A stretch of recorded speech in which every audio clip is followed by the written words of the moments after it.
what Muslims have done is put the Prophet Muhammad on a pedestal. Okay, they have glorified somebody who was always meant to be seen as a fallible human being, even if he was a messenger of God. So the point simply is this, that Muhammad was a fallible human being. And in refusing to draw pictures of him, two things I want to say. One is that Muslims have inadvertently begun to treat him as a god, which is exactly the opposite of what Islam was meant to be. And number two, it is Sunni Muslims, not Shia Muslims. Shia Muslims continue to this day to have depictions of the Prophet. It is Sunni Muslims, 90% of the Muslim world, who have decided, with again obviously a very small elite having decided for everybody else, that this is off limits, that depicting the Prophet is off limits. Now again, talk about imperialism. Talk about imposing upon the Muslim world this rule that first of all was made by human beings, okay, not by God, and secondly is now imposed even upon non-Sunni Muslims. So basically what you're saying is that non-Muslims are allowed and should be allowed to draw pictures and publish them. Muslims are allowed as well as non-Muslims. Okay, that's your answer. Anybody is allowed. Do it. Green light. Do it. Now, nothing is ever, simple to enough to just say, just do it and let's get on with, the next question. Motivation matters, right? If what you're doing, and this comes back to your concern, Nima, that I'm not really comfortable, and I know that you're playing infidel's advocate with me, but devil's advocate. But if there are lots of people who fear that, again, they're offending by doing this. If your motivation is to offend by cartooning and caricaturing the Prophet, fine, do it, but really, what are you achieving? How constructive is that? It's still your freedom, but how constructive? If, on the other hand, your point is to start a conversation, a civil conversation, about exactly, these freedoms, and why Islam is compatible with these freedoms, by saying to people, you're not allowed, by saying to non-Muslims and Muslims, you're not allowed, this is off limits, this is taboo, don't go there, don't touch this. Actually, what these Muslims do is they wind up raising suspicions about what is it that these people have to hide. What is so threatening to them? What are they afraid of? Why are they so fragile? And that, frankly, is what plants the seeds of hatred and disgust, towards Muslims. It seems in a way when you are really against something and you're very vocal about it, somehow you manage to actually make that stronger. Exactly. Whereas when you're for something, constructive, that's much better than being against something. You empowered in a way. And you know how Nima just said, for something constructive as opposed to against something. Welcome one more time, if I may, to the dynamics of identity, of lazy identity. I don't know all that I am, but I know what I'm not. Okay? This is what not just Muslims, many others as well have fallen into, but that includes Muslims.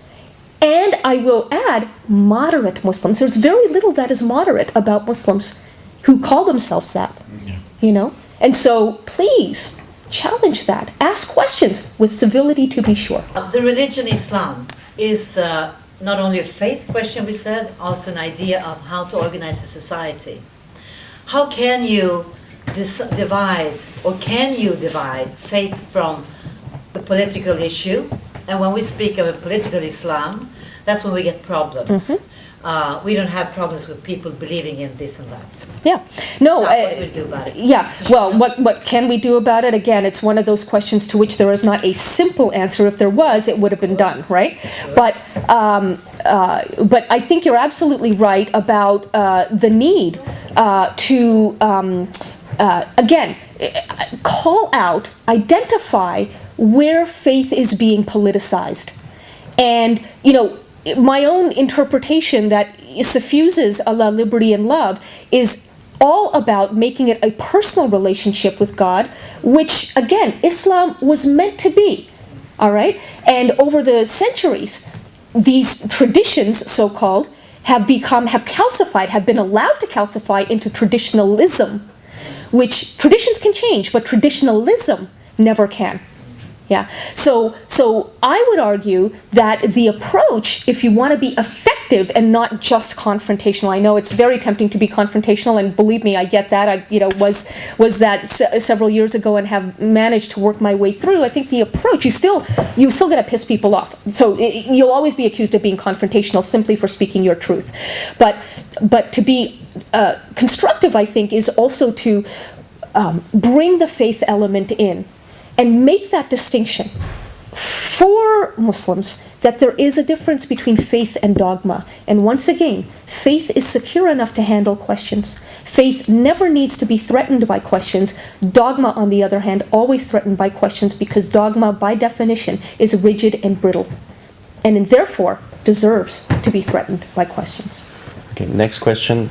The way you're looking for truth, and you're looking for it inside yourself, and you're trying in a very honest way to understand how you can call yourself a Muslim, or if you can. And I'm thinking, when you peel away all the things that belong to a culture, to a tradition, to a religion, and you stay with what you have, as far as I've heard so far, how can you say, or why do you say, I'm a Muslim? Why don't you just say, I believe in something higher than ourselves? What is Muslim about it? I mean, what is the difference? Can I just ask you, and I will answer, but can I just ask you why it matters to you? And you can take that as a challenge, or you can take that as a sincere question. Yeah. Why does it matter to you personally that I do call myself a Muslim? It matters to me just out of curiosity. I see. Because I want to know what you see as being a Muslim, or as opposed to being a Christian or a Buddhist. So once again, I refuse to fall into the trap of narrow identity. It's not a choice, a stark choice, that either I'm Muslim or I'm Christian or I'm Jewish. I point out very early on in the new book that Islam is derived directly from Judaism and Christianity. Of course. Okay, of course, exactly, of course. And yet, we treat the word Muslim as if it must be utterly distinct from those other two monotheistic religions. No, it must not be. It doesn't have to be. The cornerstone beliefs of any Muslim. Hold on a second. Let me finish. Okay? So my point is that my integrity as a Muslim is actually in the hybridity, the pluralism that is Islam as I interpret it, which means, furthermore, I don't have to have something so distinct about being a Muslim that I can say, and I must say, this is what makes me different from a Christian or a Jew. Who cares what the labels are? It's what we do with those identities that matter, right? And so, one point that for those Muslims in particular who are very agitated, that I refuse to have a supremacy complex about Islam, I point out to them, again, that a core tradition within Islam that we have lost because of political reasons is ijtihad. Islam's own tradition of critical thinking and creative reasoning.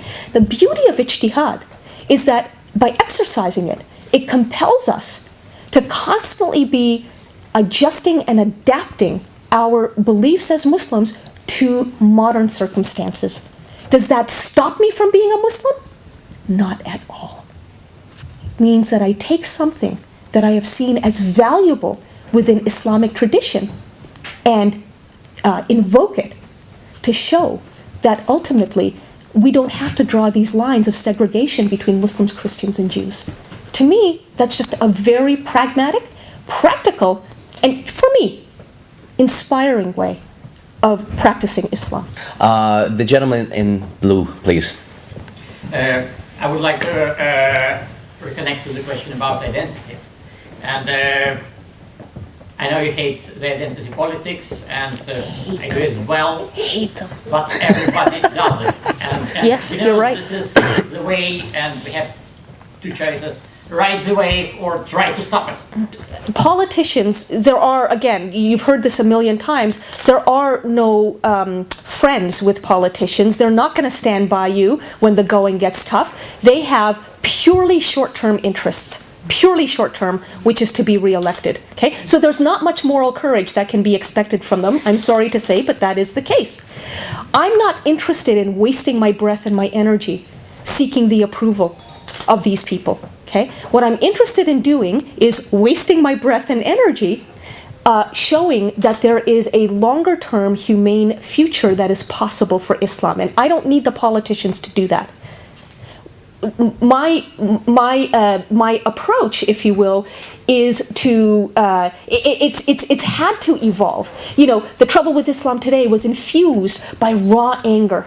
But when I finished that book, I didn't realize that there really is a community, not visible right now because of the fear. Okay, but there are many more people besides myself. That's why we can create a liberal Muslim empowerment network in Europe. Really are many more people besides myself who have these values as Muslims. My challenge and opportunity as somebody with a global platform is to help them come out of the shadows and amplify their voices so that you, even if you don't read about it in the New York Times or the Globe and Mail or Expressen, or I think there's going to be an article about it there, but you know what I mean.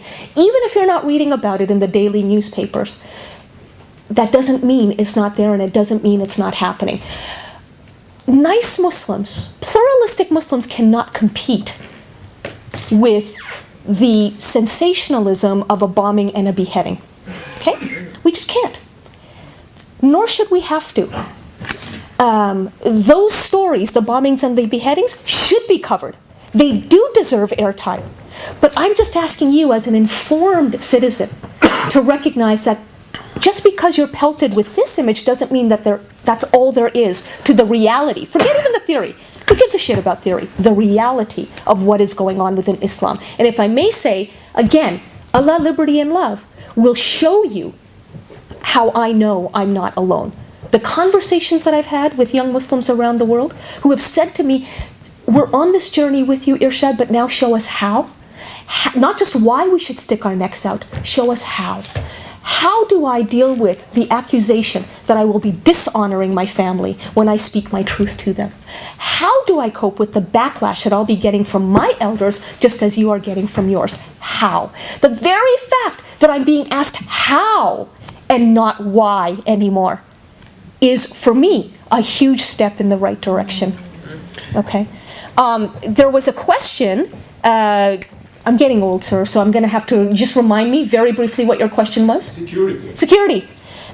So here's my bottom line, and you know, I joke about you being a Jewish mother. My mother is a Jewish mother in the sense that she's constantly saying to me, you do know that I live with my heart in my throat every day. And she says this to me as if it's the first time she's ever said it, right? But of course I hear it in every other conversation that we have. And what I consistently say to her is, Mom, I know. The only thing I fear in this world is the notion of you having to bury me before I have to bury you. But I can't let that stop me. I can't let what might happen stop me from doing what needs to be done, because I refuse as a free human being to further empower the enemies of reason and humanity. I will not give that to them. Yes. I just won't.